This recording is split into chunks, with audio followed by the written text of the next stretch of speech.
Do you hate to wake up early, or to go to the gym, or to work hard in school or at your job? Do you often postpone the work that you know you should do? Or maybe you just wish that somebody else would do it for you? If you answered yes to any of those questions, then the world has probably told you that you are lazy, or that you're a procrastinator who lacks motivation. At least, this is what I was personally told. And for a long time, I believed them. I bought into their BS, and I labeled myself as that lazy procrastinator who would never achieve any great academic success. And I carried this mediocre mindset of getting mediocre grades and putting in mediocre effort all the way up until my college years. But one day, I was presented with the opportunity to study abroad in Europe. And this got me really excited, and nothing ever remotely related to school had ever got me excited. And I started to imagine myself laying on the beach in Italy, or eating churros in Spain, or going to a party in the Czech Republic. And after weeks of research, I decided that I wanted to study abroad in Lisbon, Portugal, because it had everything that I had wanted. In my mind, going to Lisbon was going to be the thing that would make all my academic struggles worthwhile. At that time, it was the most important thing in my life.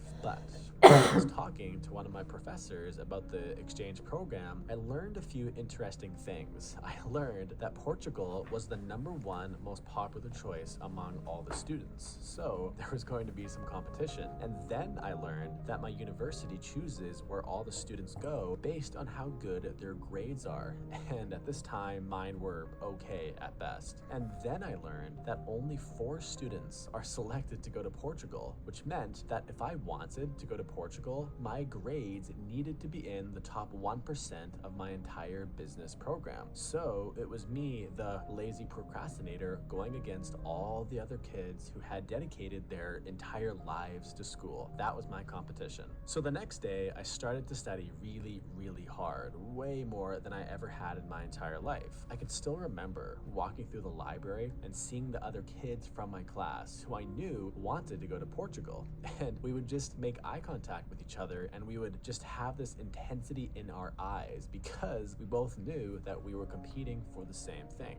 So the stakes were really high. As the semester went on, my grades got higher and higher, and my social life became more and more non-existent. But one morning, near the end of my semester, my mom said something to me that was really interesting. She said, "I have never seen you work this hard in school. Maybe you aren't a procrastinator after all." And this line really got me thinking, because during that particular semester, no teacher, no student or parent would say that I was lazy. In fact, they would say that I'm a really hard worker who, really gets after it. But in the previous semester, just 5 months ago, those same people would all say that I was a procrastinator and that I was lazy. So which is it? I can't be both, can I? The truth is that no human being is just one thing. Nobody here is 100% lazy or 100% not lazy. I first really understood this idea back in the 10th grade, where I would do anything to procrastinate doing my homework because I hated school. But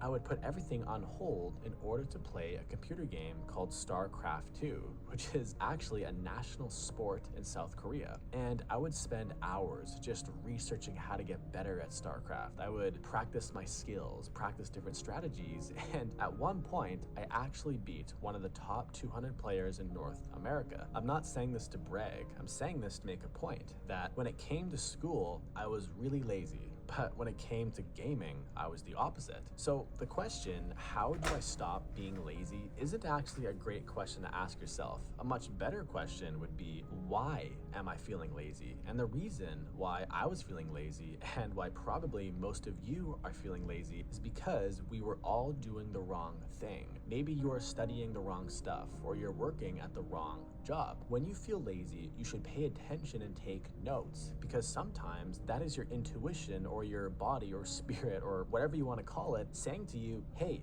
you're doing the wrong thing, do something else. So When you're feeling lazy and you truly want to feel motivated again, you need to understand these two key things. The first one is to make sure you know the why behind what you are doing, because if you have this, you will always be able to do those things that you don't really want to do, but they are stuff that you need to do. For me, it was being motivated to do well in school in order to go to Europe. And yes, I did actually end up going to Portugal. So the lazy procrastinator won. So there's hope for all of us. And two, and this is the best option in my opinion, is to start doing something that you're actually passionate about, because life is short. If you have not found the thing that you really love to do, then you need to start at the very least looking for it. Otherwise, you will wake up at the age of 80 and think to yourself, man, I spent my whole life doing the wrong thing. And this image is really scary.